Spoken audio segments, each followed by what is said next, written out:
The story begins in a world of the most amazing and daring fantasies imaginable. Bright, sunny weather, birds are flying high in the sky. A man with dark hair is moaning in pain on the ground. He is being healed by a stranger. The man raises his head and sees a smiling brunette in front of him, behind whom are a blonde man with a bow and a set of arrows, an armored warrior, and a man whose face is hidden under a blue hat. The dark-haired man is very glad that his life was saved, and introduces himself to his rescuers as Teru, a priest of the cult of the sun. Teru warns that time is running out and he urgently needs help. But the world of Teru and his companions is not just a world of magic that can save lives, but also a world of dangerous monsters. The brunette asks Teru to calm down, since he himself is a priest of the cult of the sun. Teru is very surprised to meet another priest of his cult. After all, despite all the horrors, there are wanderers in the world who can protect the world from the forces of evil. Teru informs that the cult of evil is holding a black mass near this place, and he is unable to resist the forces of evil, and asks for help to interrupt the ritual. The brunette, whose name is Kai, does not hesitate to agree to help, but his companions are not happy that he does not hesitate to agree to such a request. Kai's team reminds the latter that such a decision deserves to be discussed with all team members who stick together solely for the sake of catching the Red Zero. The blonde archer informs that the leader needs to discuss making a decision before giving a final answer to the one who makes the request. And it is worth explaining that our heroes are in the in-game world, Miracle Dream Online. Kai remembers that he is playing in a cooperative mode, and recognizes the rightness of his comrades, asking the latter what they should do then. This reaction to the request upsets Teru. In response, Kai assures him that there is no need to worry.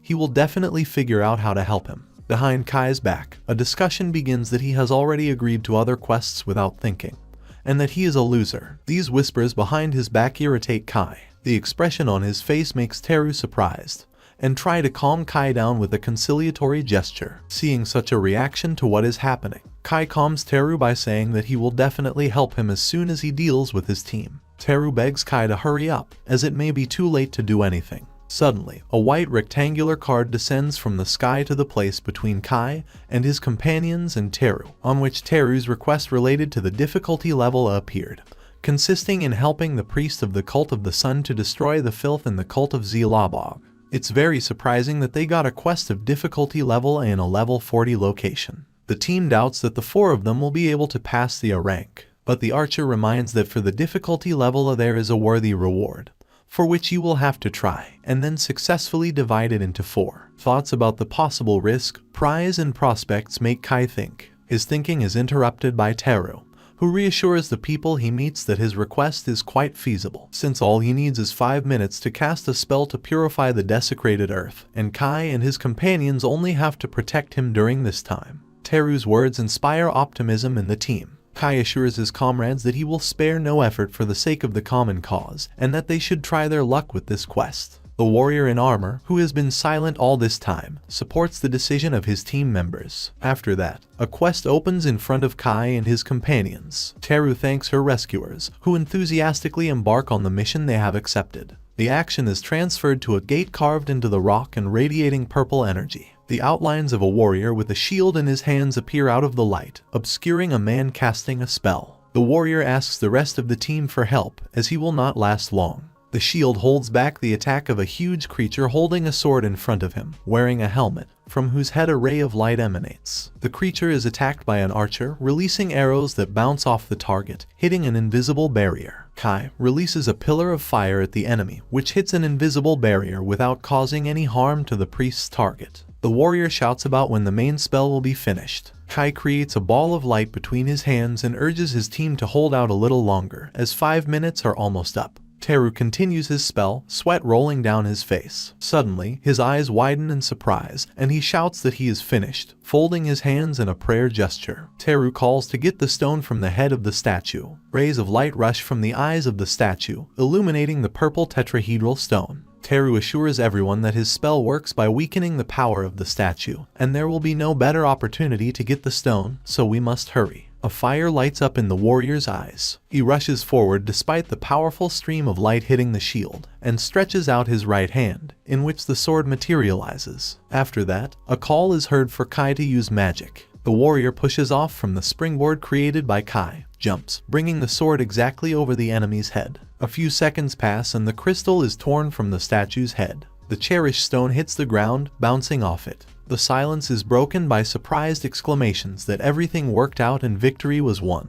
Blue smoke billows from the eyes of the statue. The warrior laments aloud about the shield damaged in the heat of battle, and warns his comrades that the damage to his protection will be taken into account in the final estimate of team expenses. Teru informs everyone that it doesn't matter, since the only thing that matters is the reward. He clutches the crystal in his hand, looking at it with a greedy gleam in his eyes. Teru says that they all showed dedication and bravery, and that he is grateful to them. The warrior replies to him that it is not necessary to thank him. He agreed to this mission for the sake of the reward. But Teru did not let him finish, who, with one swing of the sharply sharpened guandao, beheaded the warrior. What is happening shocked the archer and the man in the hat, who shout to Teru, rudely demanding to explain his act. Teru smiles at his remaining team members when the inscription Zircon level, and a line indicating a full mana reserve. This causes surprised shouts that Teru's name is glowing red, and that he has been the enemy all this time. The archer, the man in the blue hat, and Kai froze in disbelief in front of Teru, clutching a weapon in his hands, shocked that their companion is the same black magician, declared an enemy of the entire continent, bearing the name Zircon, and dreaming of bringing the Demon King back to life. Archer and mage attack Zircon together. Zircon stops the attack with a single movement of his hand, which causes the attackers to be shocked. Zircon smiles, anticipating an easy victory. He takes one step forward and mercilessly strikes enemies with his weapon. A smile does not leave Zircon's face. He is happy with everything that is happening. Signs with inscriptions appear out of thin air. A member of the Akan team is dead. A member of the Difon team is dead. Kai can't believe his eyes. Sweat is streaming down his face. He's scared. He doesn't understand what this is all about, why Zircon lured them into a trap. In the hands of Zircon, the crystal turns purple and begins to emit energy, which leads Kai to think that it's all about the stone. Zircon informs Kai that he is a smart boy, and that only wanderers can get the crystal. And thanks to their help, it was not difficult to get the treasure. Zircon informs that for helping in the extraction of the crystal, Kai will die quickly and will not feel pain. Suddenly, Zircon and Kai freeze, and orange flashes begin to flash around them. Zircon suggests that he was stopped by a spell that activates when the seal is removed. Kai is surprised by what is happening and does not understand what saved his life. Zircon says that we need to leave this place as soon as possible. He, using magic, disappears. At the same time, a sign materializes in the air with the inscription, "Activation of the protective mechanism of the Lost Temple." Kai looks at the sign in surprise, not understanding what is happening. The inscription about the protective mechanism is replaced by the inscription that no one can enter the Lost Temple, and no one can leave it. Kai is scared and amazed by what happened. He sees that he is left alone in the middle of a deserted temple, surrounded by columns rushing upwards and silence. He asks the surrounding emptiness what he should do now. Kai sits on the floor of the temple and writes a message to the support service of the developer of the game Pegasus that because of the actions of the NPC, he can't do anything. He tries to get out using a teleporter, but fails. He says that even quitting the game will not get him out of the temple. He is angry and complains about the developers. In response to his appeal, he receives a message from the support service, which confuses him. Kai reads a sign that says that his problem is not a technical malfunction or a lack of game mechanics.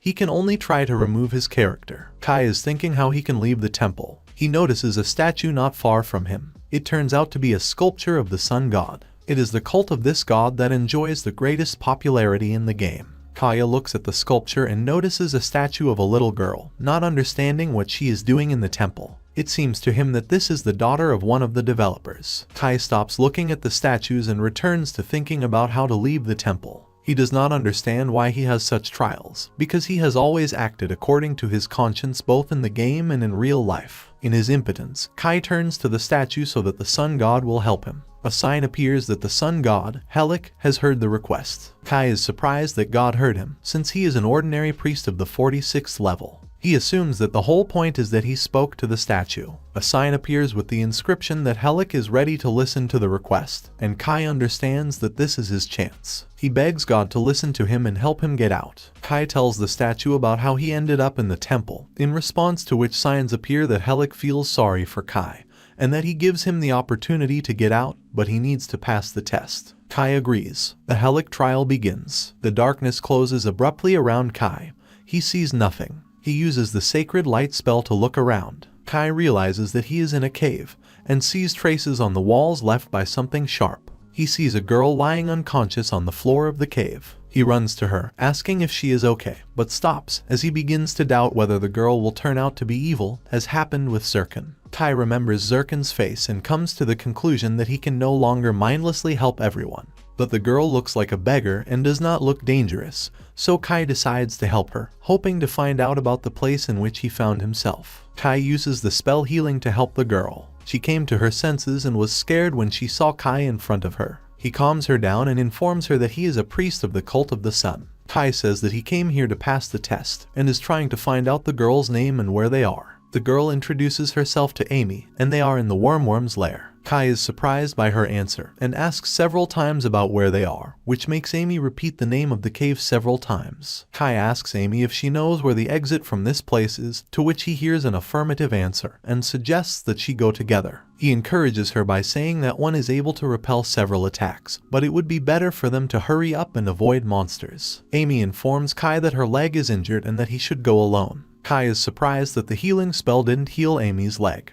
The girl says that she is ready to tell how to get out of the cave, but Kai must go alone since she will be a burden. Kai, without saying anything, puts Amy on his back and says that he will not find a way out just by the description. Amy warns Kai that she has nothing to thank him for his help, in response to which he says that it is already visible, which offends the girl. In his heart, Kai realizes that he is not ready to leave Amy in trouble and then regret it. Kai carries Amy on his back and moves through the cave, following the girl's instructions. Suddenly, Amy asks Kai to stop, and he drops her to the ground. Kai bends down to check on Amy's well-being and sees that she is trembling all over. He hears someone calling out to him. Kai turns around and sees an old man leaning on a cane, the sight of which greatly frightened Amy. The old man asks to take Kai with him if he intends to leave the cave. The old man is surprised that Amy survived and asks Kai if he uses the girl as bait, like him. Amy informs Kai that the old man was in the same squad with her, and when she lost the opportunity to escape, he took her supplies and left them as bait. In response to her words, the old man says that he was forced to do so as the leader of the group.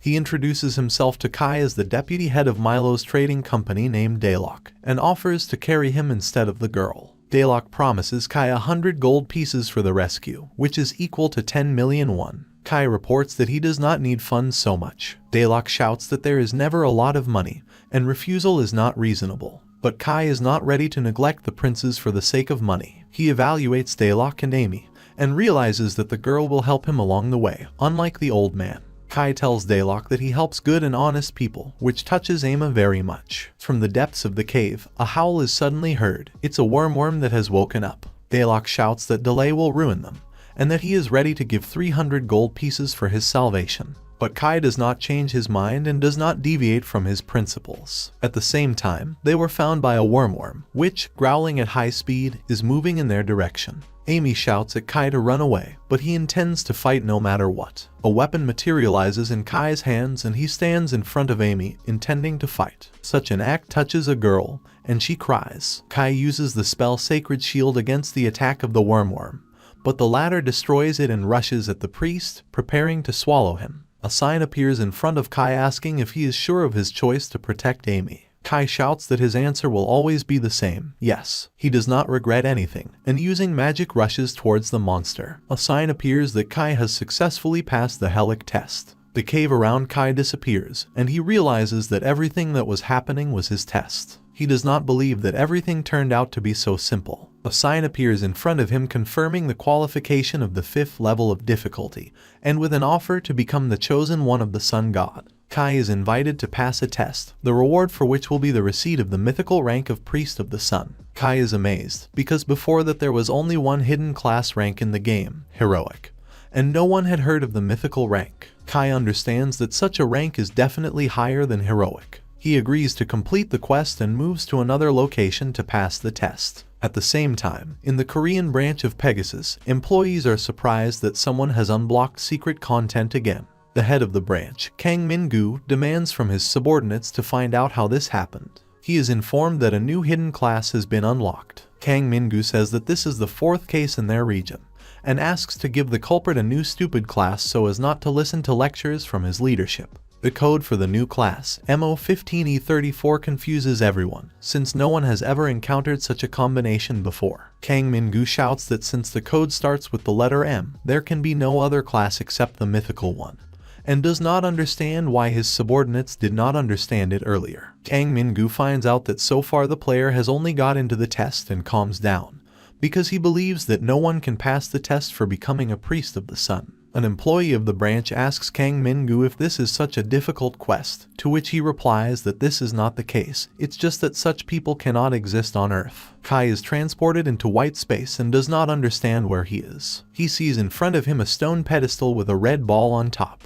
A sign appears stating that the sun god Helik does not endow earthly servants with power just like that. For verification, it is necessary to touch the magic sphere. Kai thinks it's a polygraph. He puts his hand on the ball and passes a nature check of the user. Moments of his past flash before Kai, and information about how others perceive him. 458 NPCs treat him positively. 47 NPCs trust him completely. Kai understands that these are moments of how he helped others. He is informed that he has fully satisfied all the conditions for becoming a priest of the sun. Kai faces a choice to accept the sun priest class or not. He recalls how, as a child, he helped friends protect themselves from bullies and received a lollipop for it. Helping others selflessly, you still get a reward for it. Kai grew up, not forgetting to be a support to the people around him. But every time he was called a loser, he still began to doubt the relationship between people, but continued to help. In the game, Kai did exactly the same, despite the opinions of other players. Gaming NPCs express their gratitude more sincerely than real people. Kai remembers the grateful faces of the girls he saved. Kai realizes that all this time he was right in his beliefs, and finally deserved recognition.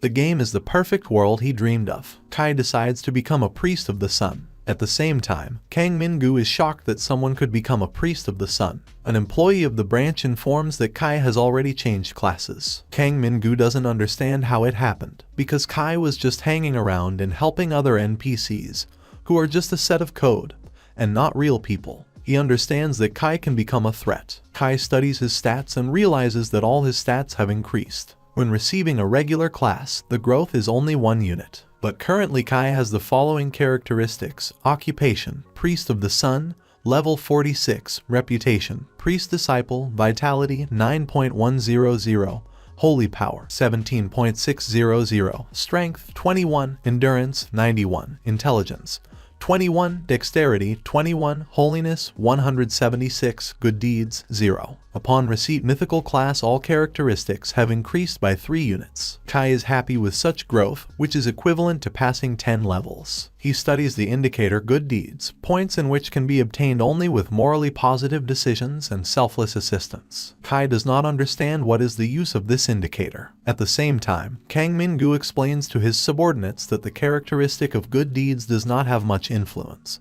but creates an effect on the reputation of the priest of the sun. Other players raise the level and increase their characteristics with the help of points scored, and a person with the reputation of a divine chosen one. All these characteristics increase equally with the accumulation of points of good deeds. Kang Min-gu wonders who the player will become if these points rise to 200 or 300. This will lead to the appearance of a character of great power, which has not yet been seen by the world of MID. The employee of the branch understands that they can all be fired for this. Kai is amazed by his new characteristics. The action is transferred to the board with printed ads. Kai closed the third-party quest of Tom, the owner of the haberdashery shop, which consists in collecting 50 tails of zeros for sewing his daughter's winter coat. Kai puts a basket filled with the tails of zeros in front of him. Tom thanks him for his help. It's been more than 2 months since he posted the letter on the bulletin board. No one came, and he lost hope. Tom hands Kai a bag of coins and says that there is even more than promised. Kai refuses the money,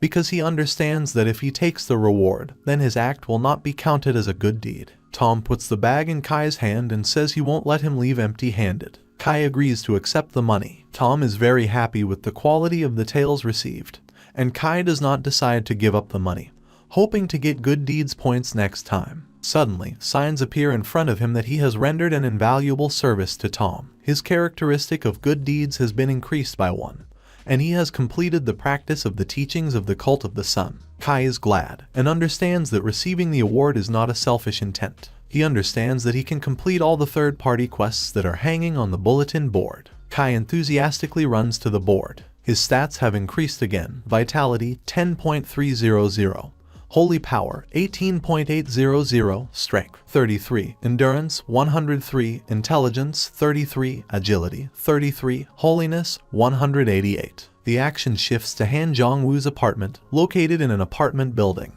A girl with brown hair wipes her head with a towel and complains aloud about her work. This is Han Jong-woo's older sister, Han Jae-hee. She calls out to a guy named Han Jong-woo, standing in the kitchen wearing gloves. Han Jae-hee asks why Han Jong-woo is washing dishes at 2 in the morning. He says he recently woke up, took a shower, ate and wanted to clean up. Han Jong-woo says goodbye to his sister, telling her to get ready for work. She stops him and asks him if he's going to play again. Han Jae-hee reminds his brother that he has been taking a break from his studies for the 3rd year, and that it's time for him to get to his mind. Han Jong-woo says it's not about studying, he just got the only chance in life. The sister in response to this checks his temperature and thinks that he began to play the lottery. Han Jae-hee shouts that their mom's birthday is coming soon.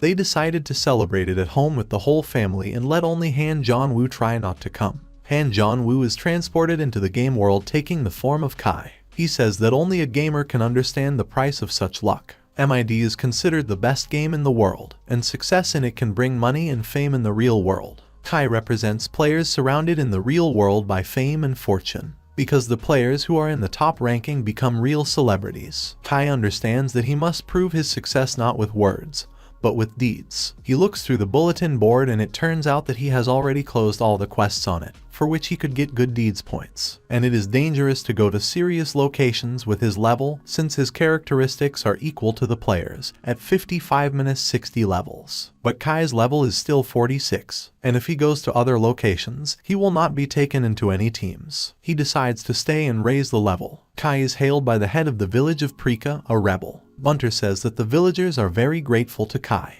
He is confused by such words. The rebel wants to talk to Kai at home. Kai thinks that they want to offer him another quest and agrees. The action is transferred to the village house. The rebel reports that the real threat to the villagers is the wormworm. Kai remembers his battle with this monster. The rebel says that the worm hunter hunted zeros in the area of the mountain range, but quickly knocked out all the game and moved. At this rate, in a few weeks, the monster will attack people. Kai offers to ask for help from the royal family. The rebel says that it's not easy. If they had a knight like Bakendark, they would have managed on their own. According to him, monsters are operating all over the continent, and the knights have no time to defend a simple village. The rebel takes Kai by the hand. He was waiting for such a wanderer who would bravely protect his village. The rebel asks Kai for help. A sign appears in front of Kai with a quest offer, the destruction of the wormworm within 3 weeks, as a reward for which the title of Hero of the Prika is given, the right to free use of all services in the village, experience points of 10 gold. Kai is amazed at the trust placed in him and realizes that he cannot refuse, even though he doesn't know how to defeat a level 65 monster. He puts his hand on his heart and agrees to the quest. The action is transferred to the streets of the village. A warrior in brown armor walks along it, pushing people aside. Locals among themselves complain about the rudeness of strangers, which turns out to be the guild of the village of Prika, Krasnaya Zarya. These are Kai's former companions, an archer, a warrior, and a magician. They find Kai in the crowd on the street and rudely call out to him. The warrior demands to return his helmet. Kai is shocked to meet a warrior, an archer, and a magician, and at first does not recognize them. The warrior says that with such a fool as Kai, words cannot solve anything. The archer suggests trying to talk anyway. Kai understands that his former companions have been reborn, but does not know why the warrior is so angry with him. The archer says that after the death of a warrior, a rare helmet fell off. After the death of a character, a random item disappears from his equipment. The archer says that he lost his gloves, and the magician lost his shoes. All these items were worth more than 10 gold. Kai understands the resentment of his former comrades, but does not understand why these things are demanded from him. After death, everyone is reborn in a village tavern or in a temple, and Kai is preserved at the point of traveler's refuge. The archer says that Kai was not in the shelter, to which he replies that he did not die. For this, he is accused of stealing equipment, and they demand to return it. Kai apologizes to the warrior, archer, and magician, and says that he did not take their things. The warrior shouts that words cannot solve the conflict,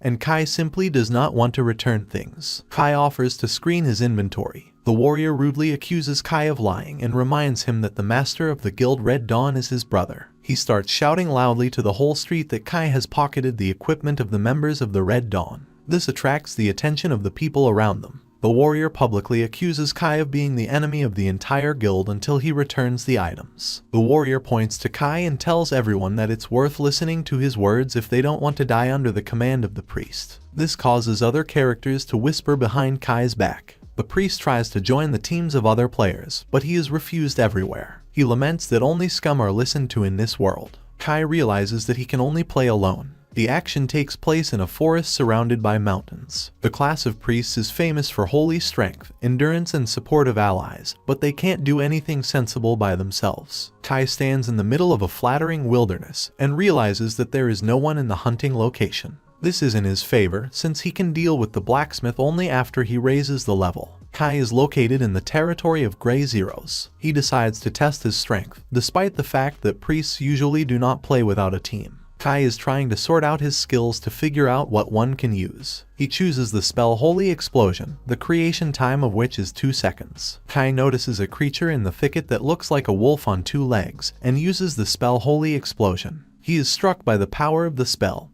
and a powerful fiery stream rushes into the animal. After that, only a huge smoking funnel remained in the place where the wolf stood. Kai is amazed by the power of the explosion, and thinks that his target has escaped. A sign appears in front of him stating that he has received 420 experience points. Kai is surprised that he was given so many points for one hit. He starts using the spell over and over again and gaining experience points. Kai decides that there is no point in staying in this place and catching Gray Zeros. The action is transferred to the field of Red Zeros. Other players, standing on a hill, use their skills to hit targets in the fields. There are always a lot of people in this place, because for Red Zeros they give more experience. Kai decides to move to a place away from the field, as his new skills will attract too much attention. Kai walks through the forest, arguing that he is doing the right thing strategically. He stops at a forest clearing and decides to deal with defensive spells. He uses the Blessing of the Sun, which increases physical, magical, and holy attacks, and the Armor of the Sun, which increases physical and magical resistance. In time, Red Zeros are watching Kai from behind the bushes. Kai turns around just as 2 Red Zeros are attacking him. They hit the invisible shield surrounding Kai. He decides to check out the Armor of the Sun, and one of the Red Zeros bites his left arm, and the other stabs him in the chest with a knife. Kai's HP drops by 40%, which is significantly less, since if it wasn't for the armor, he would have already gone to the tavern. The Red Zeros are surprised that Kai is still on his feet. Kai decides to use the Armor of the Sun along with the Sacred Shield. He strikes with a spell of Red Zeros and takes 20% HP from each of them. Kai understands that with proper control and strength of 30, he can play alone. And if he gets a full set of unique items, he will become the first priest capable of solo play. Kai decides to finish testing his skills and uses the Holy Blast against the Red Zeros. A pillar of fire created by Kai rises above the forest. Kai decides that this forest is an ideal place for hunting.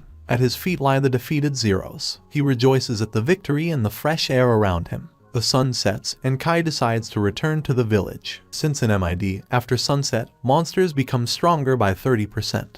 But the probability of dropping items and the experience gained increases. In a few hours, Kai rose to level 47, which is a good indicator. Suddenly, a spell sweeps past Kai. He turns around and sees blue flashes around, like a monster with an open mouth. The body of the Red Zero lies on the ground. Flashes of energy rise up from it. The field is strewn with bodies of Red Zeros, which turn into a blue mist. Kai is amazed. He had never seen such a discussion in MIDOC, the official website of the game with an automatic translation system. He is the discoverer of this phenomenon. He believes that he is assigned a special task or a secret dungeon. Kai runs forward. Signs appear around him that he has opened a new location, the Mound of Zeros. In it, for 9 game days, the experience gained and the probability of finding items increased to 30%.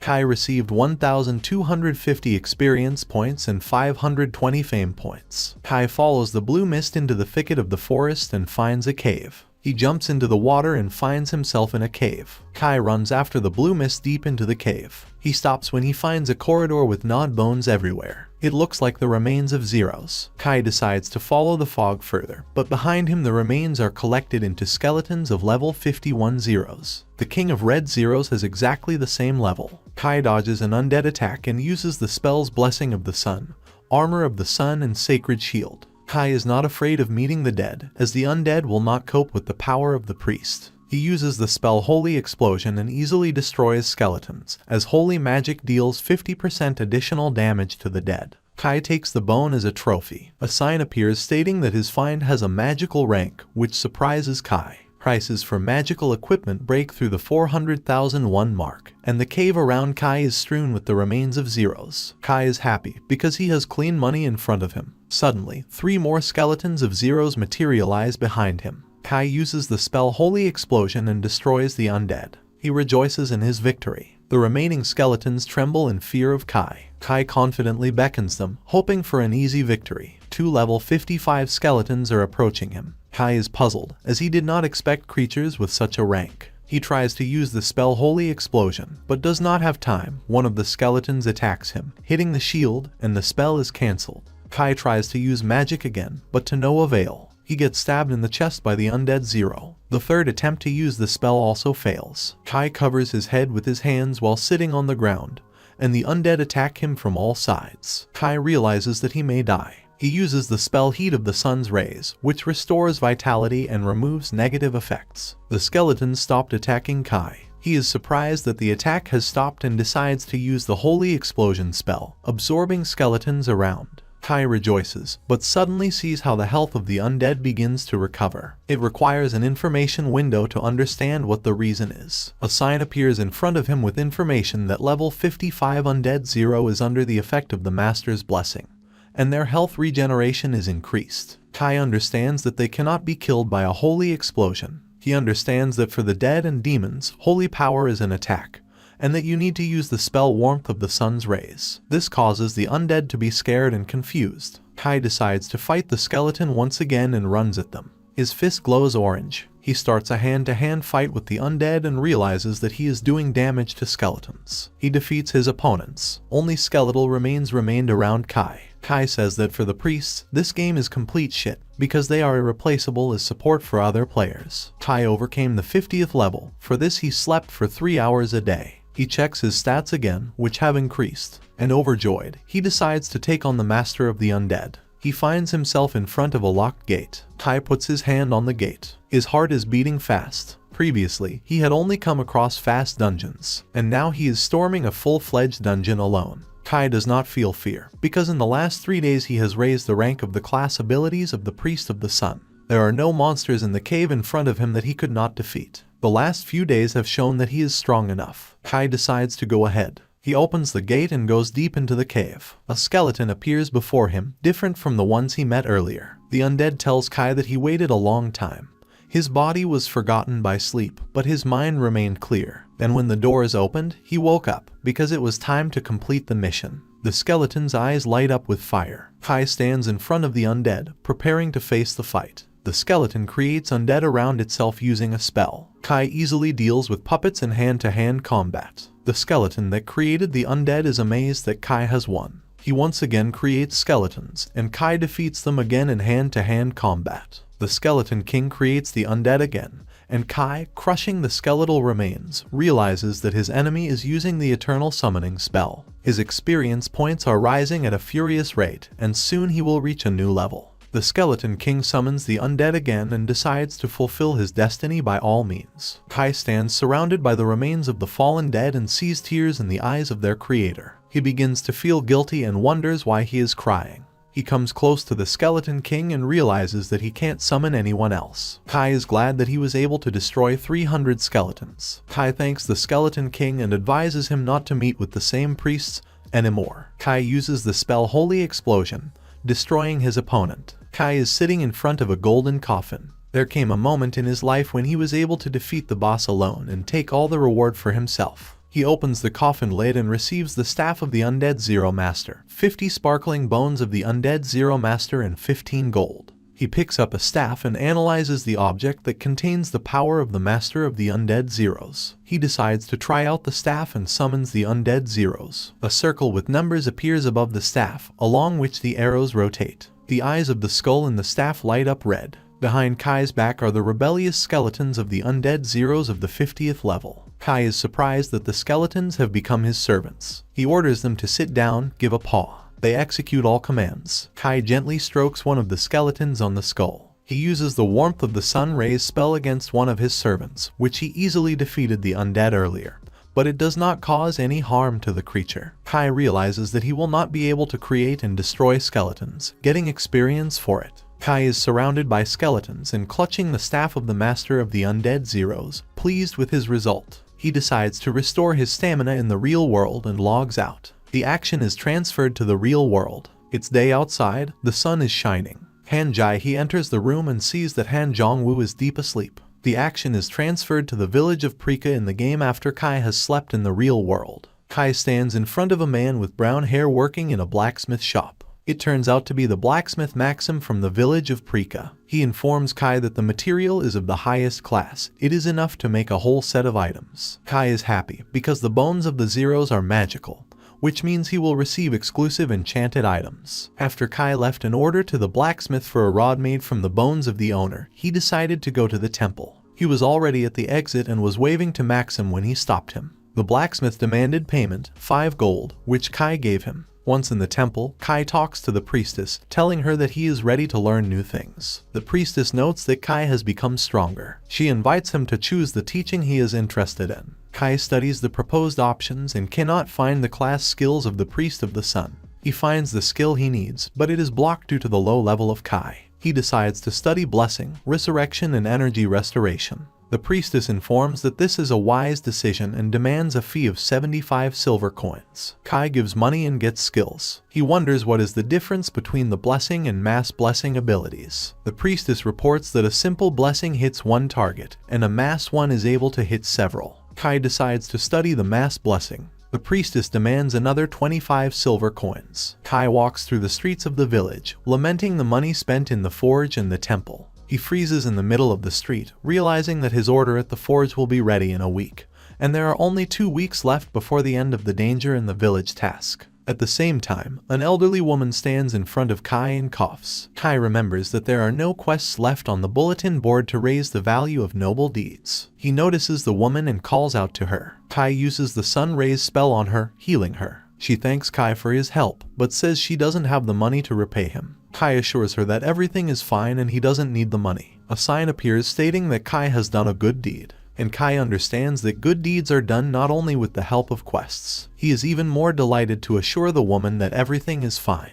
The action is transferred to the castle, on the walls of which hang red banners, which depict a shield and swords. A gray-haired man is sitting at a desk in the office. This is the master of the guild Krasnaya Zarya Tobin level 55. In total, there are 30 people in his guild. All of them have a level above the 40th. Thanks to the monopoly production of equipment from Red Zeros, the monthly income of the guild is 100 million. Therefore, the case of the Red Dawn is in perfect order. Tobin understands that it was the right decision not to compete with the raiding players, but to direct all forces to the development of monopoly production. Tobin's thoughts are interrupted by a cry that he really won't do anything. It was a warrior in brown armor who burst into the master's office. Tobin informs that now is not the time for this, in response to which he hears that the one who pocketed the warrior's helmet becomes the hero of the village. The warrior tells about Kai, who organized a hospital on the road, and helps those in need. Tobin is surprised and is interested in the name of the priest who did this, since he was initially the first in the Preker rating.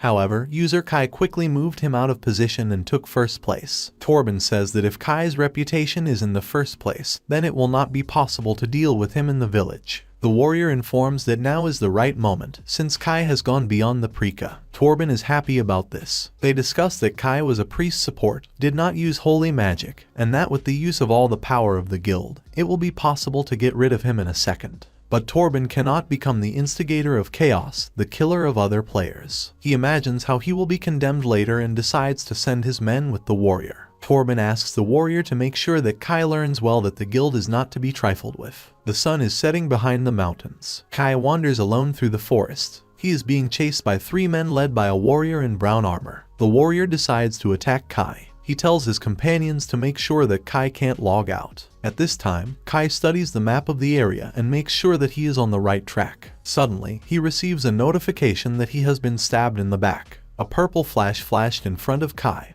and he received damage in the amount of 10,247 units. He was again dealt damage in the amount of 372 units, and the poisoning effect was used against him, which periodically deals 12 units of damage for 3 minutes. Kai doesn't understand what's going on. He uses the spell Warmth of the Sun's Rays to restore vitality. He looks at the full moon in the sky. There are no monsters capable of hidden attacks in this neighborhood. Kai realizes that this is a PC, killing one player by another player. There are rumors that a group is operating in this area, engaged in attacking travelers who travel alone. There is laughter behind Kai, and a warrior comes out of the bushes with 3 men behind him. Kai understands who attacked him. He asks what the reason is, in response to which he hears that a kill permit has been issued for him, killing a player every time he appears in a certain location in order to force him to quit the game or leave the territory. Kai is amazed by this fact. The warrior says that a thick-headed player like Kai understands only the language of power. He reports that whether the priest thought it was easy to get off by angering the Red Dawn.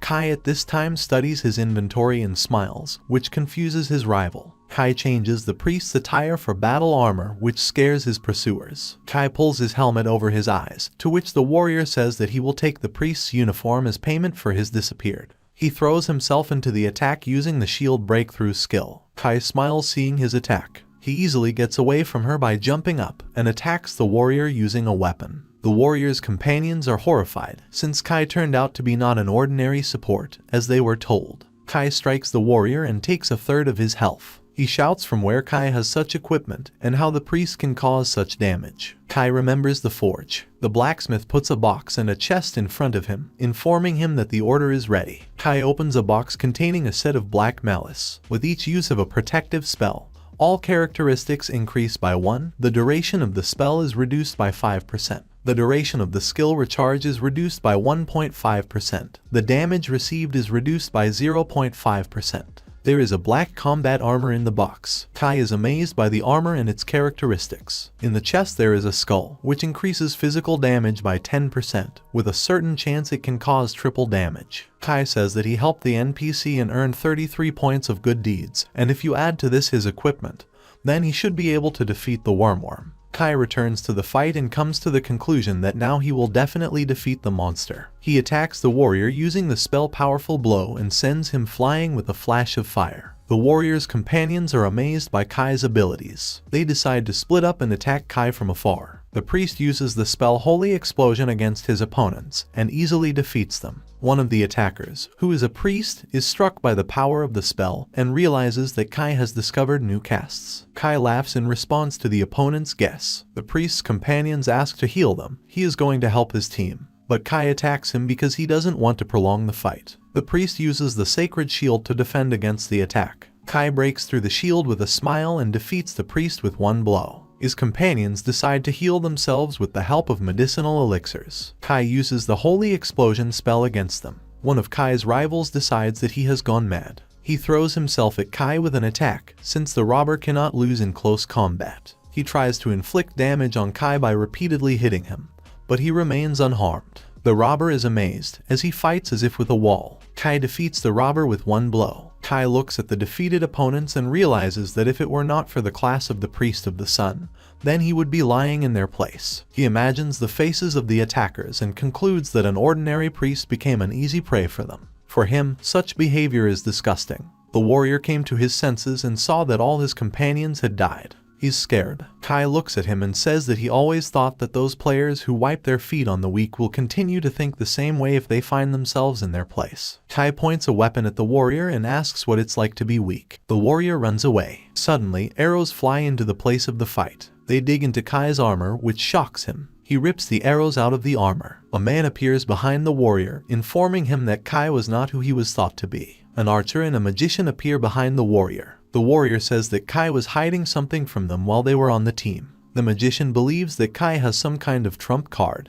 A staff materializes in his hands and he uses the summoning circle spell. Kai decides not to wait and rushes to the attack himself. The archer shoots arrows at him that do not harm him. The warrior decides to stop Kai and uses the skill Firm Will, putting a shield in front of him. Kai tries to break through the shield, but he fails. The warrior and his companions rejoice, and Kai is angry at the unsuccessful attack. The magician summoned the Gray Zeros. He reports that the Soul Caster class is difficult to perform, but Kai himself is not easy for a priest. But now he is faced with a superior force. His words make Kai smile. The magician orders the Zeros to attack. Kai summons the staff of the Master of the Undead Zeros. The staff materializes in his hand. A circle with numbers appears above it again, along which the arrows rotate. The warrior does not understand why Kai uses the random wheel. The arrow freezes at the number 10. Kai summons 10 undead Zeros. The warrior and the magician are shocked that Kaya turned out to be a soul caster. Kai orders the skeletons to destroy their enemies. The undead, obeying his order, rushes into battle. The warrior is terrified of what is happening. In the night, a scream can be heard over the forest, breaking the silence of nature. Kai walks among the defeated rivals, raises the shield of a warrior. He stands surrounded by the bodies of the players and reflects that next time he will have to face the whole guild. Despite the fact that the Priest of the Sun is a cheat class, but he will not stand up against the entire guild. Kai decides that as soon as he closes the quest with Cherubiasher, he will go to another location. The action is transferred to a clearing where a stone pedestal with a bell is located. Kai strikes the bell several times. He is trying to lure out the worm in this way. He hears strange noises and realizes that a Cherubiasher is approaching him. Before Kai appears the owner of the Prika mountain range, Cherubiasher. Kai is amazed by the size of the monster. Worm attacks, but Kai dodges the attack, resulting in the destruction of the pedestal. He uses the staff of the Undead Zero Master to summon skeletons. He decides to use the undead, regardless of how much he can summon. The arrow in the random wheel stops at the number 1. Kai is angry that he has summoned only one skeleton. He uses the spells Blessing of the Sun, Armor of the Sun, Shield of Light and Blessing on it, hoping that it will last at least some time. He calls the skeleton by the name Tom, encourages him before the fight and orders him to hold out for as long as possible. Tom, with a sword in his hands, meets the attack of the worm, but when he opens his mouth and approaches, he throws down his weapon and runs away. The monster swallows the skeleton in a second. Before Kai, notifications flash about the damage received by the skeleton, and after that he was killed. Kai promises to remember Tom. Worm chews the swallowed enemy. Kai tries to come up with a plan of action, but suddenly the monster starts making strange noises. Worm begins to squirm. It is clear that he has something stuck inside. Notifications appear that the worm has eaten old bones. He feels the effect of poisoning. His appetite is reduced, and the characteristics are reduced by 30%. Kai shouts that this game is extremely realistic. He decides that this is his chance and uses the spell Holy Explosion. The Pillar of Fire injures the worm, and it loses 10% HP. Kai is amazed that the damage is much better. He understands that their characteristics are now equal, and the worm is also under the effect of poisoning. Kai rushes into battle. He strikes the monster in hand-to-hand combat, using claws on his armor. Kai uses the Holy Explosion spell again, but the worm evades the attack. Kai jumps on the monster's back, and he rushes underground. Kai begins to take damage from a collision with rocks, and to feel the effect of tetanus, from which he receives 100 damage per second. Kai and worm fall, hitting the ground. Kai comes to his senses and does not believe that he is alive. He gets to his feet and sees the worm's body in front of him. He doesn't know if the monster is alive or not. He opens the console, sees that the experience points have not changed. At the same time, behind his back, the worm comes to his senses. Kai uses the spell Holy Explosion, releasing a pillar of fire into the monster. He falls right into the monster's mouth and wins. Kai's level is rising. Its characteristics increase by 5 units, fame by 150. He is amazed that he won and got the nickname the Worm Killer. This nickname increases his stamina by 10 units. Kai is shocked, since the nicknames of special rank belong exclusively to raiding players. MID has developed a system of nicknames that enhance the social status of players. 2 players cannot share the same nickname. There is only one worm killer in the whole world, Kai. He believed that possible achievements had already been discovered by top-ranked players. He imagines raiding players in his head and comes to the conclusion that they do not have time to spend it looking for special achievements. Kai decides that if he gets hold of such nicknames, he will be able to catch up with top-rated players. Kai gets scales, skin, teeth, and blood wormy. He looks around the cave, which seems familiar to him. Kai decides to investigate her. The cave is very similar to the one in which he passed the Helic test. Kai called the servants to investigate, but found no trace of Amy. He imagines a crying girl and realizes that it was all an illusion. In the cave he found a helmet, boots and gloves similar to those worn by the warrior. Things turned out to be good, and Kai understood the warrior's grudge against him. He decided to sell the items for a good price. The head of the village Prika rebel thanks Kai for the victory. Kai gets 10,000 experience points, 10 gold, gets a special nickname Hero of the village of Prika and the opportunity to use the village's facilities for free. The rebel declares that he is ready to help Kai at any time, but he reports that he decided to go to another city. The rebel asks Kai where he will go, to which the priest replies that it is worth visiting Glendale, as it is close and with prospects. The rebel is happy with this decision and asks Kai to wait. He turns to his desk and hands the envelope to the priest. Bunter says he knows the Glendale Baron Arson, who is his childhood friend and often visits the village. Arson is a legendary knight of the Cult of the Sun, who valiantly fought against the tyranny of demons. The rebel says that there is a letter of recommendation in the envelope, after reading which Arson will not refuse to help. Kai is amazed, as it's hard to get into the aristocrats in the MID, not to mention their support. Kai clutches a letter to Baron Arson in his hands. Kai cordially thanks the rebel, who expresses words of gratitude in response. Then, Kai decides to walk around the village, saying goodbye to all the familiar NPCs. He is standing on the streets surrounded by women, old men and children who smile at him. As a reward, he received many different potions, repair tools. He stands alone on the road, looking at the village that helped him become stronger. Kai expresses his gratitude to this place. The action is transferred to the main office of Pegasus. There is a meeting in it, the topic of discussion of which is Kai. Management is concerned about the speed of passing game content. The meeting is chaired by Marco Frederick, the speaker of the meeting. A blonde girl points to a monitor with an image of Kai and a blonde girl. She informs that these two users will be tested, the player Han Jong-woo with the class Priest of the Sun and the player Yu Ha-rin, who occupies the first place in the rating.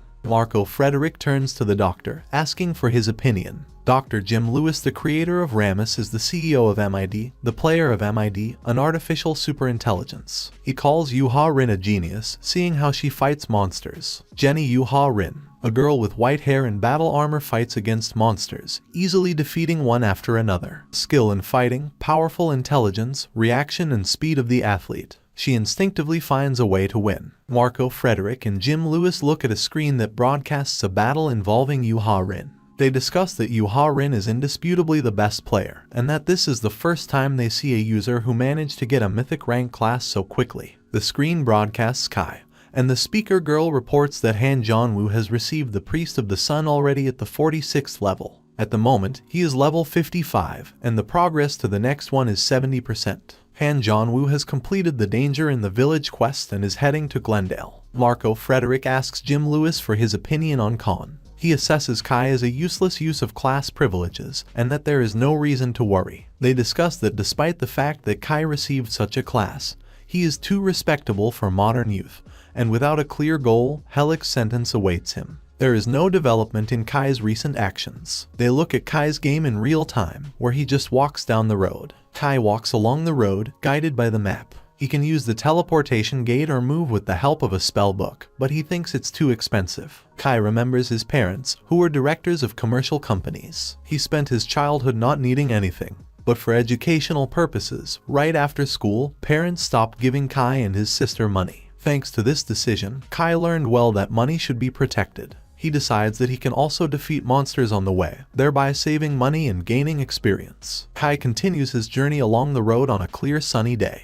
Along the way, he feeds the animals, rests in the shade of trees, and eventually reaches his goal, finding himself in front of the gates of Glendale. The man informs Baron Arson, who is sitting at his desk, that a man has come to him with a letter of recommendation from a rebel. The Baron is surprised by this, but the man reports that the same wanderer who defeated the Wormworm has come. The Baron asks to invite a guest. Kai walks through the ornate corridors of the castle and reflects on future adventures. Arson tells Kai over a cup of tea that he wanted to help the rebel, but the village of Prika is in the possession of Count Barden, and he could not send his soldiers there. He wanted to meet Kai, having heard about his victory over the Wormworm. Kai thanks the Baron for the warm welcome, marveling at his courtesy. Arson is trying to figure out what Kai needs from him. Kai says that he is interested in information about the local dungeons, and he is also ready to provide any help.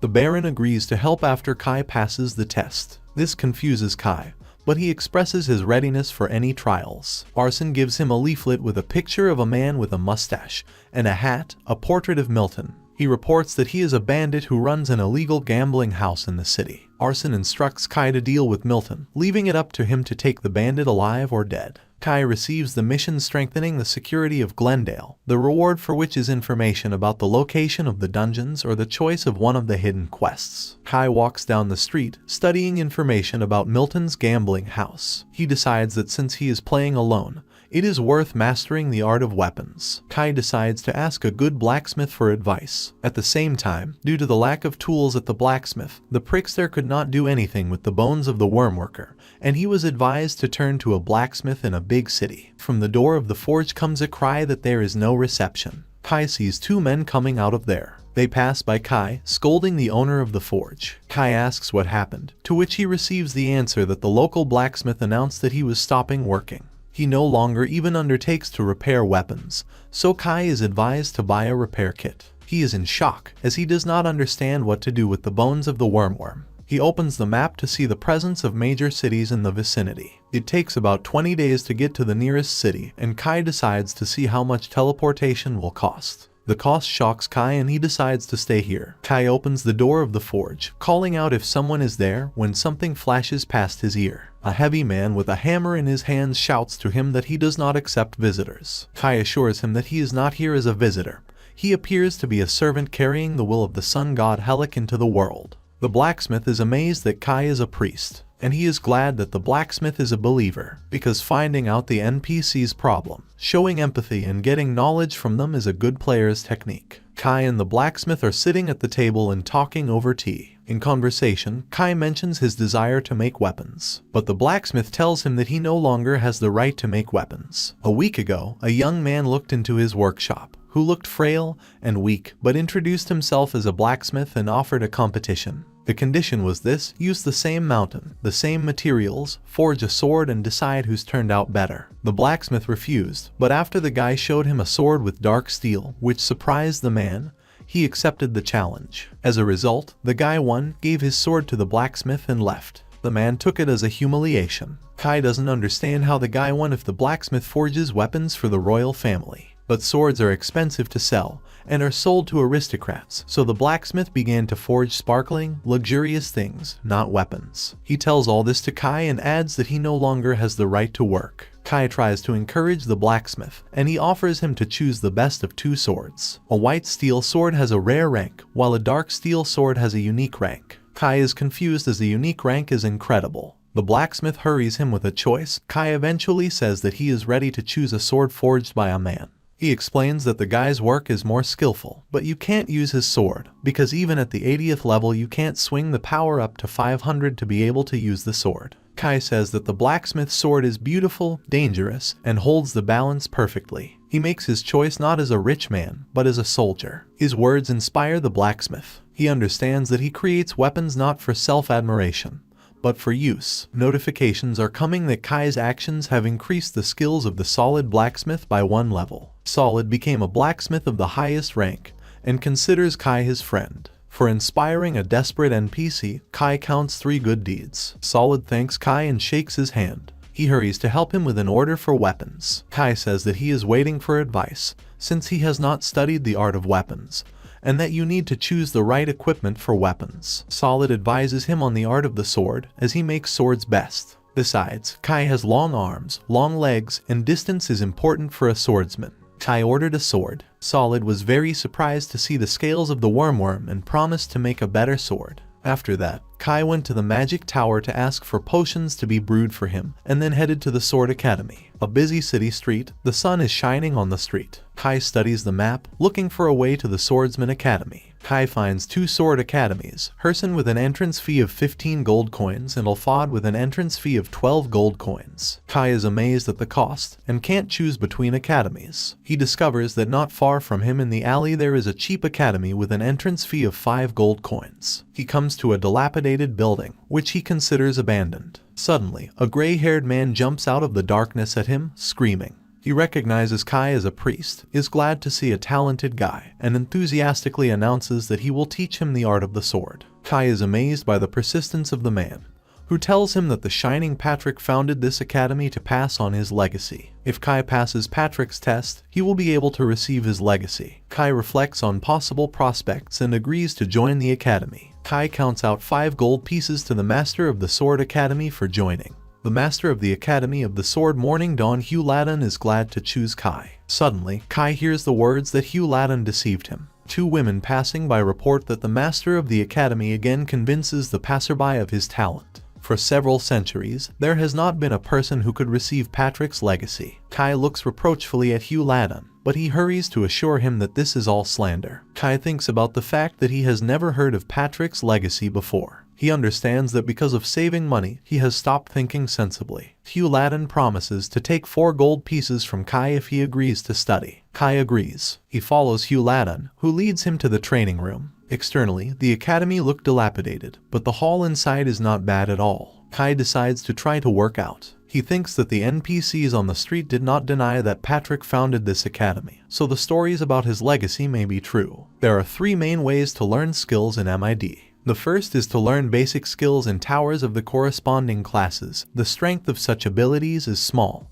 They are cheap and easy to learn, but it is impossible to use a tower of another class. The second way is to read books. After killing raid bosses, a random spell book may fall out of them. The advantage of this method is that you can read books regardless of the class. The downside is that it's expensive. The last method is training with NPCs, but it comes with costs. Kai is given a task, 1,000 push-ups. Kai tries to argue, because he believes that there is no need for such training, but loses. Lack of NPC training. You need to do everything that you are instructed to do. Kai performs push-ups. It's unrealistically hard. During training, all Kai's stats are reset to 10, all abilities are blocked. He is amazed to learn about this, since in the world of MID, the body experiences stress when getting injured, and during physical exertion, muscles ache in the real world. Kai understands that 1,000 push-ups in the game is equal to the same amount in reality. The real world. At night, the light is on in the window of an apartment building. The dark-haired woman is sitting on the sofa, holding a tablet in her hands. A movement catches her attention. She turns her head and sees her son Han Jong-woo shivering in the doorway. She screams what's wrong with him. He tells her he's hungry. The woman hits the guy on the back, not understanding how it was possible to bring herself to such a state. Han Jong-woo says he started training and got hungry. His mother is glad that he took up his studies, not suspecting that he means studying in the game. The woman cooked chicken with vegetables. Han Jong-woo is eating. His mother is sitting across from him and trying to find out more about his training. He tells her that he began to study the art of the sword in the game. Han Jong-woo remembers doing 1,000 push-ups. In the end, he lost consciousness and was thrown out of the account. Han Jong-woo laughs at the end of his story. His mother doesn't share his fun. Laughter can be heard from the building in the game world. Hugh Ladin says he wasn't expecting Kai again, but he came. Kai looks like a vegetable because of his mother's 2-hour lecture. Hugh Ladin starts training. The basics are important. Kai needs to do 10,000 vertical and horizontal strokes. As a reward for his performance, his strength, endurance, and agility will increase by 1 indicator. Kai clutches a sword in his hands and prepares to start training, believing that he will easily pass it. He makes a swing. A notification comes that he has the wrong position. The master shouts that the exercise must be performed correctly. Because of stupid thoughts, Kai does not have the right stance. If he underestimates the basics, then not only the sword art, but he will not master anything else. Kai decides to try again. Following the instructions of Hugh Ladin, he transfers the weight of his body to his left leg, leads the sword from his chest so that the tip of the blade is kept straight, and moves along with the sword. A notification arrives that the horizontal strike has been completed successfully. Kai still has 99.99 left. Kai continues to perform punches. Hugh Ladin watches his exercises. When it got dark outside, Kai completed his training. He falls on the floor exhausted, glad that this time he did not disconnect from the game. Hugh Ladin is amazed at Kai's willpower. After all, during the training, all the characteristics of Kai are reset to 10, and the higher the level, the more painful the loss of strength is perceived.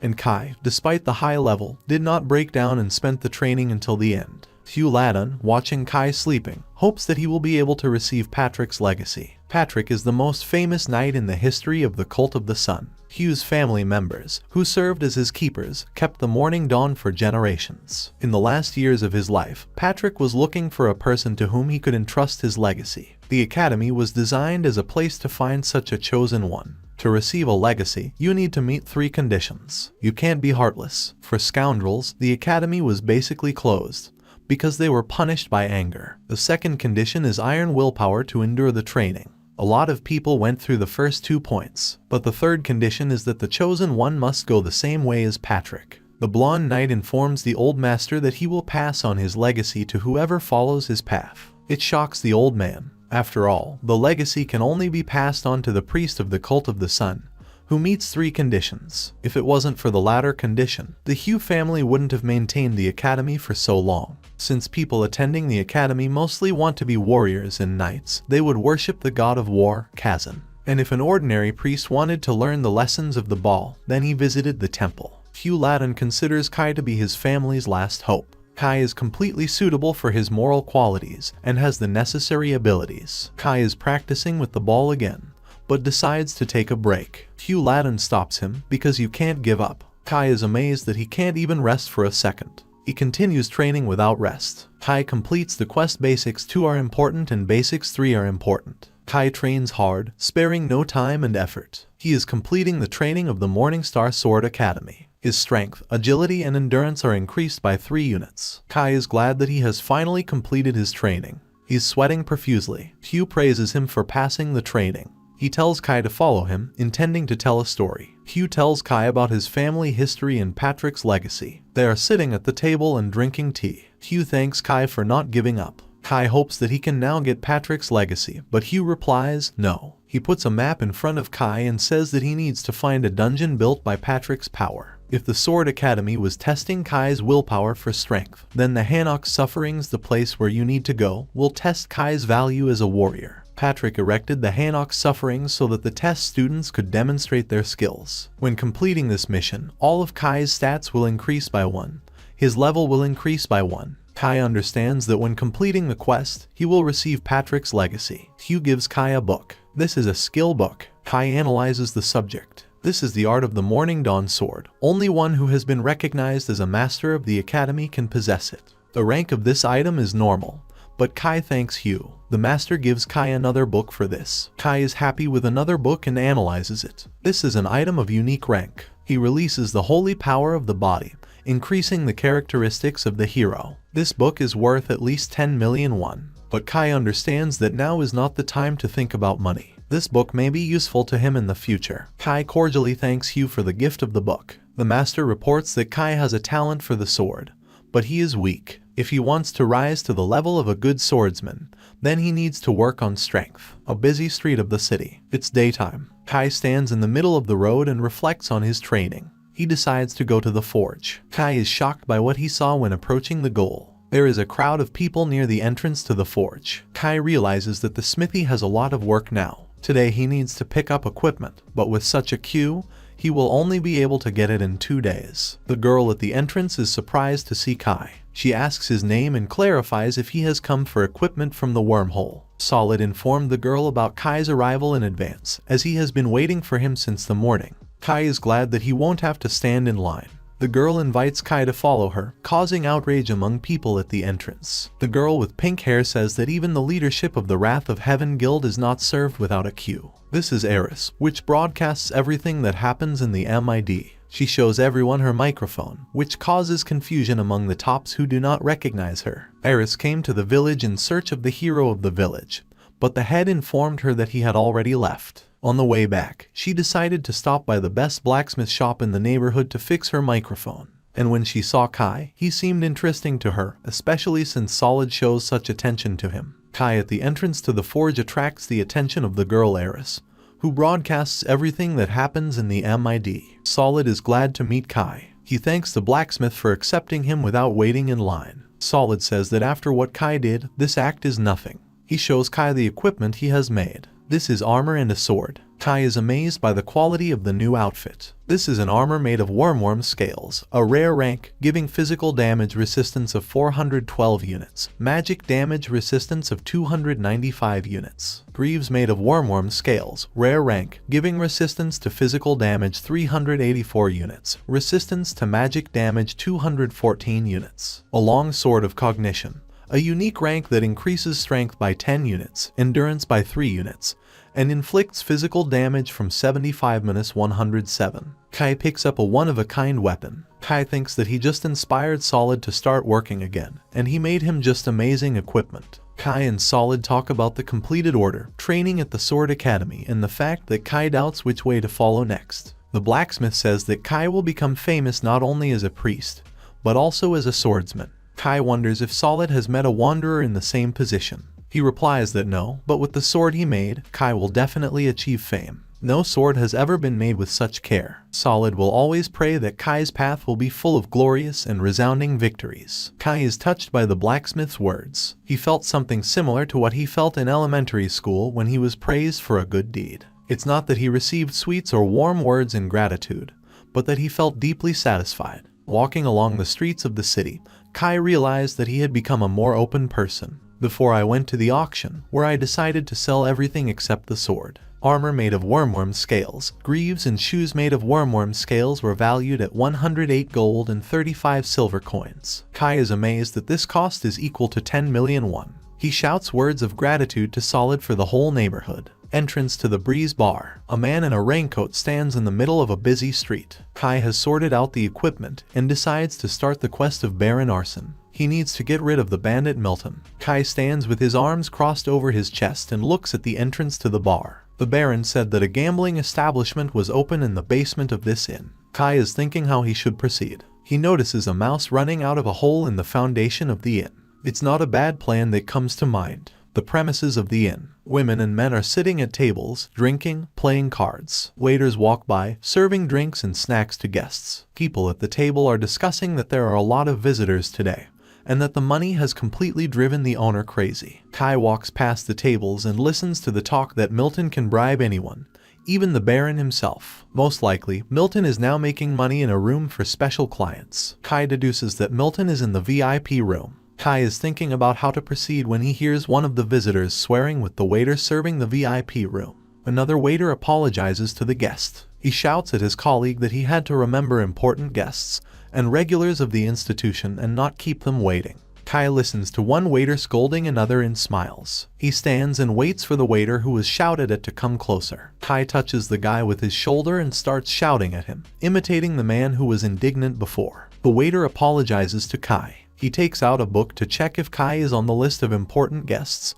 and regulars of the institution, but the priest knocks it out of the guy's hands and shouts at him. Kai quickly flips through the directory and threatens the waiter to complain to his superiors. Kai found the information he was interested in the book and apologized to the waiter and left. He shouts rude words after Kai for the arranged scene. The waiter opens the doors and shouts about the dead. This is surprising to the people sitting at the table in the room, including Milton. He accuses the waiter of being delusional. The waiter asks the director to leave. There are also Milton's guards in the room. Take Snake. Two other men sitting at the table are discussing that the waiter broke into them on purpose, since Milton is not lucky at cards. The director starts shouting at the waiters, but he assures them that what he said is true. Milton follows him out of the room. He starts screaming. He is standing on the second floor of the room, leaning on the railing. And at the bottom, skeletons of zeros are destroying establishments. Frightened customers are rushing around the hall. Over the tavern in the night there is a cry about who managed to let the dead inside. Milton rushes back to his guests and shouts that it's time to take the money and leave. He's calling the Snake Brothers. A dark-haired and a fair-haired man readily strike with their fists. Milton goes, guarded by brothers on both sides. Suddenly they hear the words that since this is an underground institution, there must be a secret passage in case of verification.